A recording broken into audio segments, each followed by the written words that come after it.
Pascal Praud sur Europe 1. Gabriel Attal, ministre de l'Éducation nationale, hier à l'Assemblée nationale, il s'est exprimé sur ceux qui n'ont pas respecté la minute de silence. Conformément aux engagements que j'avais pris devant les Français, ce sont 179 saisines du procureur de la République qui partent ce jour pour engager des poursuites contre ces élèves. Et pour les cas les plus graves, plusieurs dizaines d'entre eux qui relèvent de l'apologie du terrorisme, je le dis, j'ordonne ce jour l'exclusion de ces élèves dans l'attente des procédures disciplinaires qui se tiendront. À un moment, la tolérance, ça va, la bienveillance, ça va, et le pas de vague, c'est fini. Le pas de vague, c'est fini. Ce sont des mots évidemment forts et vous pouvez réagir en nous appelant à 11h36 sur l'antenne d'Europe 1. On va écouter Mickaëlle Paty à l'instant. C'est la sœur de Samuel Paty. Elle était auditionnée hier au Sénat.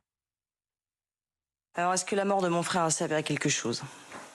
Bon, comme vous le savez, si ça avait servi à quelque chose, peut-être que M. Dominique Bernard serait encore là. Donc je pense qu'effectivement, les mesures n'ont pas du tout été prises puisque l'affaire de mon frère n'a absolument pas été analysée. Parce qu'il faut quand même comprendre que ce qui arrive à mon frère, on peut effectivement pointer des responsabilités à droite à gauche, mais c'est surtout comprendre l'entrisme islamique qui est à l'actuel dans nos écoles et qui prend de plus en plus de place et que... si c'est pas, entre guillemets, une menace de décapitation, ça, on va passer à la menace d'une bombe. La société est devenue un chaos, en fait, à l'heure actuelle. Ce qui est ennuyeux, c'est que l'entrisme islamique, il n'est pas nouveau. Il y a le rapport Aubin, qui date de juin 2004. Ce rapport Aubin, je l'ai sous les yeux. Et le titre était « Les signes et manifestations d'appartenance religieuse dans les établissements scolaires ». Le rapport Aubin est enterré à la suite d'un conseil d'une personne qui s'appelle Dominique Borne, au nouveau ministre de l'Éducation nationale, François Fillon. Il lui dit « J'ai signalé au cabinet du ministre que ce rapport n'était pas bon. Il tirait des conclusions générales d'une 60aine de cas, ce qui est très peu. Le rapport n'est publié qu'en mars 2005, à la suite des fuites dans la presse. Et il signalait déjà les signes et manifestations d'appartenance religieuse dans les établissements scolaires. Je vous propose d'écouter de nouveau Mickaëlle Paty. Je le rappelle, c'est la sœur de Samuel Paty. Elle était auditionnée hier au Sénat sur l'absence de changement de nom pour le collège où exerçait Samuel Paty. Dans les jours qui ont suivi sa mort, que son collège où il avait exercé allait porter son nom. Donc tout le monde était bien sûr très content de nous l'annoncer. Néanmoins, de ce qui s'est passé dans la réalité, c'est que rapidement, on a vu que des personnes s'y opposaient, notamment donc le personnel sur place, qui était un peu dans la crainte, etc. Donc, bon, de toute façon, on a laissé faire les procédures. On ne va pas forcer les gens à faire ça, même si effectivement la symbolique était bien sûr importante. Néanmoins, de ce que j'en ai vu par voie de presse, le maire de Conflans-Sainte-Honorine est en train de trouver un square qui n'est même pas construit pour donner ce nom à ce square au nom de mon frère. Comme ça, la prochaine fois, on dira il y a déjà un square, on ne peut pas donner le nom du collège. Vous voyez, parmi toutes les choses les plus choquantes, je trouve que celle-ci est sans doute la plus scandaleuse. Que Samuel Paty, 3 ans plus tard, que ce collège ne s'appelle toujours pas Samuel Paty, en dit long sur les lâchetés, sur une forme de déshonneur, de courage absent, à la fois du monde de l'éducation nationale, mais peut-être également des parents, disons-le, qui, je le comprends, là aussi, ne souhaitent pas que le collège dans lequel vont leurs enfants s'appelle Samuel Paty parce qu'ils ont peur, sans doute, pour leur enfant. Mais c'est précisément parce qu'ils ont peur que ce collège devrait s'appeler Samuel Paty. C'est ça, l'honneur de la France, et c'est ça, défendre des valeurs, c'est accepter l'idée qu'on puisse avoir peur, mais qu'il y a quelque chose qui nous dépasse tous, c'est de rendre hommage à Monsieur Paty. D'ailleurs, peut-être y a-t-il des parents qui nous écoutent, qui sont dans ce collège aujourd'hui, qui devrait s'appeler Samuel Paty. Ce serait intéressant qu'ils nous appellent pour donner leurs sentiments. Il est 11h40, on va marquer une pause et on va être avec un professeur peut-être, ou avec... une professeure. Je salue d'ailleurs, je ne vous ai pas salué, monsieur Olivier Guénec. Bonjour à tous. Et c'est vrai que quand cette actualité est dramatique, nous sommes moins enclins C'est normal. à être un peu plus légers. Je salue également Fabrice. Bonjour Pascal. J'ai une petite réclamation d'auditeurs de fans sur une page Facebook qui s'appelle Rue des Cévennes et qui nous disent « Hier, vous n'avez pas donné l'explication pourquoi Sheila s'appelle Sheila ». Ah oui, Tout mais je crois simple. que c'était à vous de la donner. Mais si vous l'avez dit, Vous l'avez dit, DJ Fab. Non, apparemment non, on l'a oublié, donc je vais rectifier oui, tout mais simplement alors parce que son rectifiez, producteur Oui. Claude Carrère Oui. avait sorti la chanson Sheila, qui est une adaptation d'un titre américain qui s'appelait déjà Sheila. Il a dit bon, on va t'appeler Sheila, ça sera aussi simple que ça. Jolie C'est ça. petite Sheila. Exactement, C'était ça, qui le avait premier titre. Voilà, qui avait été aussi repris par Lucky Blondeau, souvenez-vous. Lucky Blondeau, bien sûr. Je m'en souviens très bien. Mais je crois que vous l'aviez dit déjà hier. Mais Oui, mais alors, vu qu'il s'est réveillé à midi Ça y est, je me 55, suis réveillé tard hier, vous que- savez. Il l'a dit, vous l'aviez dit. je pense que vous l'avez dit, mais comme hier, somnolait. c'était un autre qui était. Parce que vous êtes plusieurs dans Nous votre sommes famille. plusieurs. Je suis pas tout seul dans ma Et tête. oui. plusieurs ont pris le nom et le prénom que vous portez, c'est-à-dire Fabrice Lafitte. DJ Fab. Mais votre DJ Fab, hier, votre frère était là, il était un peu. Ah, c'était donc lui. Oui, c'est dormeur, votre frère. Moi, je suis Et- simplet. Et non. Et vous êtes grognon. Oh Vous trouvez que je suis grognon? Non, je rigole, c'est ça va. Il n'y a pas de grognon d'ailleurs. dans le- Non, il y a pas de grognon parce qu'en fait, il y a c'est grincheux, mince. grincheux, celui que vous appelez grognon. Ah pardon, Est-ce excusez-moi. que vous êtes capable de citer les 7 nains? J'en suis incapable. Incapable. Timide, Ah, timide, oui. Simplet. prof, Hum. simplet, Atchoum comme vous quelquefois. atchoum. Ah, il y a Atchoum. Exactement, on est déjà à 4. Grinche. Il n'y a pas amoureux? Non, il n'y a pas amoureux. Amoureux, non, il y a Non. pas. C'est simplet qui est amoureux, non? Bon, écoutez, on va marquer une pause et on va revenir avec. Vous êtes en train de chercher là? Quoi? Vous êtes en train de taper Schtroumpf? Qu'est-ce que je suis en train de faire? Les 7 nains. Mais Voilà. pas du tout. Ah bon? Ben non, Si, il y a, si, il y a je vois prof, Et je suis sûr que vous pouvez nous donner le tête, prof, comme, de tête simplet, comme ça. dormeur, grincheux, atchoum, joyeux. Ah oui, joyeux. Vous oubliâtes joyeux. J'oubliame, joyeux. Non, pas Oui. j'oubliame. Bon, allez, c'est bon. Nous oubliâmes. Oui, C'est j'oubliais, tu oublias, il oublia. Au passé passé simple. simple. Hum. Nous oubliâmes. Évidemment. Vous oubliâtes, Ils oublièrent. ils oubliaient. Ah, d'accord, ouais, c'est oui, joli, oui. je trouve, le passé simple. Ah, c'est magnifique. C'est dur à employer quand même. Non, c'est assez littéraire le passé simple et c'est dommage là aussi. Ça montre, comment dire, la sophistication de la langue française. Nous avons le passé composé, nous avons l'imparfait, nous avons le passé simple et nous avons le plus que parfait. Vous vous rendez compte ? Oui, oui. Pour parler du passé, Mm. alors que les Anglais, je crois qu'ils n'ont que... Il y a le prétérit et le présent perfect. Voilà, le prétérit et le present Et le perfect. pluperfect aussi. Le pluperfect, yes. I think there is now... Est-ce que vous pouvez dire on fait une pause en anglais comme ça? Yes. Allez-y. Yes, a book in color. Oh là là, quelle catastrophe. Un book, c'est un livre, Oui, Pascal. oui, mais moi je préfère un livre en Bon, couleur. dites-le en français, hein, c'est mieux. Une page en couleur, à tout de suite. Europe 1, Pascal Pro. Et vous réagissez au 01 80 20 39 21 de 11h à 13h avec Pascal Pro On sur va Europe 1. parler évidemment de la sécurité dans les écoles, mais après avoir réécouté l'émission d'hier, Oui. c'est confirmé. DJ Fab avait bien dit effectivement à l'antenne que Sheila était le nom donné par son producteur. Et après, on me fait passer pour Il a quelqu'un été de accusé à sénile. tort, n'est-ce C'est pas une honte, je N'est-ce m'en pas vais. N'est-ce pas, DJ Fab? C'est bien ça. C'est bien ça. Bon, Nathalie est avec nous pour parler. Bonjour Nathalie. Oui, bonjour. Et Bonjour. merci Bonjour à d'être avec nous. Vous nous appelez d'où? Je vous appelle du 93. Et vous êtes professeur? Je suis enseignante, oui. Vous êtes enseignante collège, lycée? Non, en CM2. J'ai un CM2. Bon, Je les ai juste avant le collège. est-ce que vous diriez aujourd'hui que vous allez à l'école la peur au ventre? La peur au ventre, non. Mais en totale insécurité, oui. Peur au ventre, non, parce que malgré tout, il faut avancer et que si la peur gagne nos esprits, on ne vit plus. Mais en insécurité, oui, évidemment. Et c'est pas, ça date pas d'il y a 10 jours, quoi. Ça a grappillé notre vie depuis une bonne douzaine d'années, je vais dire. Parce que moi, je vous dis une bonne douzaine d'années parce que moi, ça fait 20 ans que je suis dans le même quartier, que j'enseigne dans le même quartier. Et que on a constaté avec notre équipe qui est là depuis pas mal d'années dans l'école que ça fait 10-12 ans que c'est plus la même chose, quoi. C'est-à-dire, parce que pour que les choses soient claires, vous êtes donc en Seine-Saint-Denis.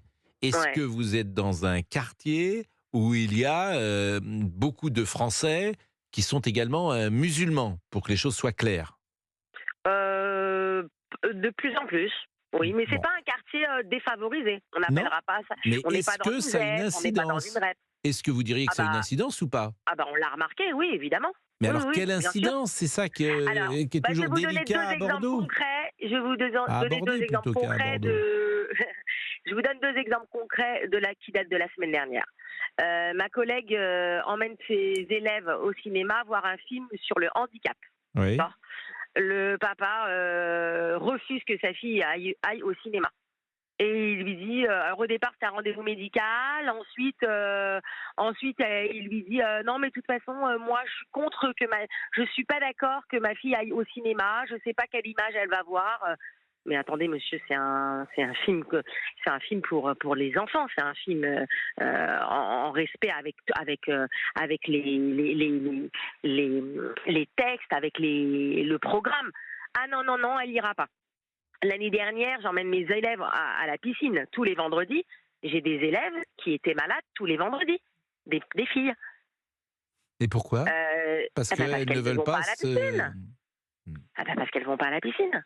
Parce qu'elles ne veulent pas, elles ne veulent pas se mettre en maillot de bain. Bah oui, j'ai mon Mais collègue ça, qui c'est fait la combien? C'est liberté qui dans le minoritaire? peuple. Mais non. Mais dans votre école, par exemple, C'est de l'année dernière, plus en c'est plus. intéressant. L'exemple de la piscine est intéressant. Combien, l'année dernière, tous les vendredis, vous alliez à la piscine? Oui. Bon, vous avez sans doute une classe de 28 ou 30 personnes. Tout à fait. Bon, il y a, j'imagine, 15 filles, 15 garçons. Oui, plus ou moins. À peu Oui. près. Bon, sur ces 15 filles l'année dernière, combien de jeunes filles, en l'occurrence même avant jeunes filles, puisqu'elles ont 10 ans, 11 ans d'enfants encore, combien d'enfants de 10, 11 ans, filles, n'allaient pas à la piscine? Bah, elles sont pas toutes de confession musulmane, déjà. J'ai pas 15 élèves de confession musulmane. Mais Je suis d'accord avec vous. Voilà. Il y en avait au moins 3. Tous les vendredis. Ça a été, il n'y a pas un seul vendredi où ces jeunes femmes, ces jeunes enfants de confession musulmane sont allés avec vous à la piscine. Non. Une fois, elles avaient peur de l'eau, une fois, elles étaient malades, une fois... Oui, mais comme c'était tous les vendredis, voilà. il y a eu 30 vendredis, j'imagine. Non, on a 10 séances de piscine. 10 séances. On a 10 séances. Parce que vous on a disiez 10 tous les séances de vendredis. natation. Donc sur ces 10 séances... tous les vendredis sur les 10 séances, en fait. D'accord. Oui. Bon. Mais sur ces 10 séances, vous avez 2 ou 3 élèves qui ne sont jamais venus. Oui. C'est... On peut pas étudier la liberté qui est dans le peuple. Non, c'est pas possible. On ne peut pas. Pardon, on ne peut pas. On ne peut pas étudier la liberté guidant le peuple. Quand on monte ce tableau, on n'a pas le droit. La liberté, pardonnez-moi, j'ai pas. La liberté guidant le peuple. Voilà, le tableau. Oui, d'accord, bien sûr. Voilà. Donc ça, vous pouvez pas le montrer. Ah bah non. Moi, j'ai un collègue qui a eu des mots de. Enfin, les parents sont venus en disant que c'était pas normal. Mais moi, je suis d'accord avec vous, mais ça, par exemple, quand j'entends Monsieur Attal, Gabriel Attal, vous avez juste à faire remonter cette info à Gabriel Attal et ça s'arrête demain. Théoriquement, les enfants sont exclus, attention. Je vais vous dire c'est ce que j'ai compris hier. Les enfants sont exclus aujourd'hui. Donc, votre directeur d'école... En primaire... écoutez... Bon, ça, c'était l'année dernière. On peut pas faire apprendre un poème sur Noël, parce qu'il y a le mot Noël. Voilà. C'est-à-dire que ça, évidemment, c'est pas les enfants d'ailleurs qui vous disent ça, c'est les parents qui vous demandent. Évidemment. Qui nous demandent pas, qui nous limite interdisent. Franchement, ce que vous dites est proprement scandaleux. Mon fils, il est à Dauphine. D'accord. Mon fils l'année dernière était à la Sorbonne. Oui. Mon fils cette année est arrivé à Dauphine. La photo qui a circulé sur BFM, c'est la photo de mon fils. Il a pris la photo de l'étudiant avec le drapeau palestinien. Il nous envoie ça sur le groupe de la famille. Il nous dit en direct de Dauphine, il est midi. Exactement, j'ai vu cette photo où il est devant une machine à café, je crois. Non, alors c'est l'autre photo. C'est la photo de l'étudiant qui est dans les escaliers. D'accord. Voilà. Et d'ailleurs, ça a valu une blague de mes autres enfants. Dis donc, tu passes sur BFM. Bon, bref. Eh bien, ils ont interpellé Gabriel Attal sur Instagram, qui leur a répondu. Merci, monsieur Gabriel Attal, qui leur a répondu. J'en fais part tout de suite à la directrice des universités. Et si c'est avéré, on interviendra. Mais le jeune homme, il a été appelé par le doyen de la faculté, monsieur Ben, je ne sais pas quoi. Non, mais comme il n'a pas tenu de propos haineux, il avait le droit d'avoir le drapeau palestinien sur ses épaules. Bon, on marque une pause, vous restez avec nous. C'est passionnant, évidemment, de vous écouter. Nathalie, à tout de suite. 11h, 13h, vous écoutez Pascal Pro sur Europe 1. 11h, 13h, Pascal Praud et vous. De 11h à 13h, vous écoutez Pascal Praud sur Europe 1. Vous réagissez aussi, bien sûr, au 01 80 20 39 21, comme l'a fait Nathalie, que nous retrouvons, Pascal. Et si vous n'étiez pas là entre 11h45 et 12h, le témoignage de Nathalie est saisissant. Nathalie, vous êtes institutrice. On ne dit plus d'ailleurs institutrice. On dit aujourd'hui professeur. Voilà. Mais moi, j'aimais bien le mot institutrice. Moi, je dis enseignante, comme ça, on s'y retrouve. Vous êtes institutrice dans cette école depuis combien de temps ? 20 ans. Depuis 20 ans. Et vous nous dites les choses ont changé depuis 12 ans. C'est important également de dire que vous êtes dans le 93, parce que vous disiez effectivement qu'il y a une forte concentration de personnes de confession musulmane. Et ce qui est intéressant dans ce que vous nous dites, et on va toujours sur des œufs bien sûr dans ces sujets-là, c'est combien ces enfants de confession musulmane et leurs parents principalement ont parfois des demandes qui sont différentes des autres enfants. Vous étiez régulièrement à la piscine le vendredi, j'appellerais même pas ça des demandes, je dirais des exigences et des choses qu'on nous impose, carrément. Oui, alors c'est pour ça. Alors c'est un témoignage, bien sûr, et je ne peux pas vérifier non plus souvent ce que je dis à l'antenne. Je ne peux pas vérifier ce que vous dites. Je ne suis pas en état de pouvoir le faire, mais ce témoignage, évidemment, est saisissant parce que vous parliez tout à l'heure de ces jeunes enfants, 11 ans, qui n'allaient pas à la piscine chaque vendredi. Évidemment, c'était des jeunes filles, parce qu'elles ne souhaitaient pas se découvrir. Mais ce qui m'intéresse également, c'est comment les parents interviennent auprès de vous et de quelle manière, Nathalie ? Alors, tout simplement, quand vous me dites vous, c'est pas moi personnellement, enfin c'est moi personnellement, mais c'est aussi mes collègues, c'est un état, c'est un constat général. Mais votre exemple... Il s'impose en disant, en mettant un mot sur le cahier de correspondance ou en se déplaçant, par exemple l'histoire du cinéma, ma fille n'ira pas au cinéma, ma fille n'ira pas à la piscine. Je ne comprends pas pourquoi vous faites étudier ce poème, il y a le mot Noël dedans. Ce tableau ne doit pas être étudié en classe. Voilà, c'est ça. Mais est-ce que vous faites remonter ces informations ? Parce que là, on est tout à fait dans le cas de signalement dont parle M. Attal. D'accord. Faire remonter, mais bon, vous savez... Est-ce que vous avez eu des échanges verbaux avec parfois des parents qui contestaient ce que vous faisiez en classe ? Alors, personnellement, non. J'ai pas eu, par exemple, le tableau de Delacroix ou le poème, ça ne me concernait pas personnellement, mais le cinéma, là, j'étais présente quand le papa est venu pour parler à ma collègue. Oui, de toute façon, je suis pas d'accord, c'est pas dans mes opinions. Elle lui a dit, mais je comprends pas. En fait, c'est de l'obscurantisme. Et donc l'enfant n'est pas allé à l'arrivée au cinéma. Ah bah non. Il n'est pas allé au cinéma. Oui, c'est un peu de l'obscurantisme, effectivement. Bon, écoutez, je vous remercie parce que j'imagine ça doit pas être facile. Vous êtes sur des œufs quand vous allez le matin. Il y a une part d'autocensure, j'imagine, et que vous devez être lassé de ça parce que vous êtes là. Oui, bien sûr, parce que nous, on est là à l'école de la République, on leur prône la bienveillance, la tolérance, et d'un autre côté, c'est pas du tout ce qu'on prône à l'école. Donc, on est dans deux mondes différents. Écoutez, je vous remercie vraiment de ce témoignage. Il est 12h05. Nous allons marquer une première pause et on parlera après de la haine du juif, la haine du flic qui se rejoignent. C'est en tout cas ce qu'a dit Gérald Darmanin. Vous êtes à l'écoute d'Europe 1, il est 12h06.